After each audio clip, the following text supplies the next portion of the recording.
వాస్తవంగా విశ్వవిద్యాలయాలు అన్నటువంటిది విద్యార్థుల యొక్క లేదా భావి భారత పౌరుల యొక్క ఆలోచనలకు అనుగుణంగా వాళ్ళని తీర్చిదిద్దే విధంగా ఉండాలి. కానీ విశ్వవిద్యాలయాలు చివరికి రాజకీయ కార్యకలాపాల కేంద్రాలు అయిపోయినాయి.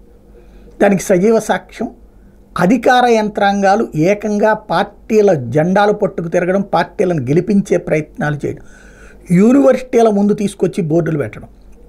మేము కాలేజీలు చదివే రోజుల్లో అయితే స్టూడెంట్స్ యూనియన్ల జెండాలు తప్పించి రాజకీయ పార్టీల జెండాలు కానీ హోర్డింగ్లు కానీ యూనివర్సిటీల ముందు ఉండే కాదు.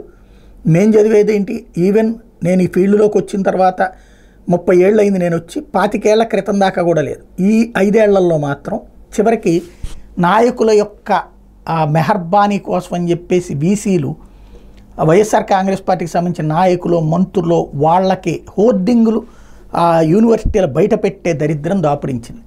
ఇప్పుడు దానికి సజీవ సాక్ష్యం అలాంటి వాటితో కాలం వెళ్ళబుచ్చుతూ అసలు పాలనను పక్కన పెట్టారనడానికి సాక్ష్యం ఈ ఆంధ్ర యూనివర్సిటీలో జరిగినటువంటి వ్యవహారం.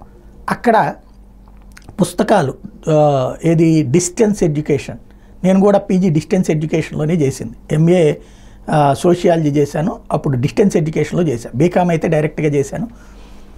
ఇది మాత్రం డిస్టెన్స్ ఎడ్యుకేషన్లో చేశాను. డిస్టెన్స్ ఎడ్యుకేషన్లో ఏంటి, మనం డబ్బులు కడతాం, పుస్తకాలు రావాలి. పుస్తకాలు పంపించకుండా అవన్నీ పక్కన పెట్టారు. ఎందుకు పక్కన పెట్టారా అంటే సెమిస్టర్ సిస్టమ్ తీసుకొచ్చారట.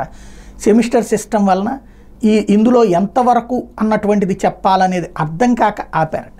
కొంచెం బుర్ర ఉండాలి కదా. అదే పుస్తకాల్లో ఇదిగో 10వ అధ్యాయం వరకు ఫస్ట్ సెమిస్టరు, తర్వాత మిగతా 10 అధ్యాయాలు సెకండ్ సెమిస్టర్ అని చెప్పి ఒక కాగితం రాసిస్తే సరిపోతుంది కదా.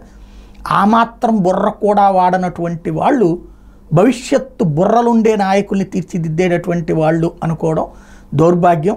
యూనివర్సిటీల పరువు తీశారనడానికి సజీవ సాక్ష్యం.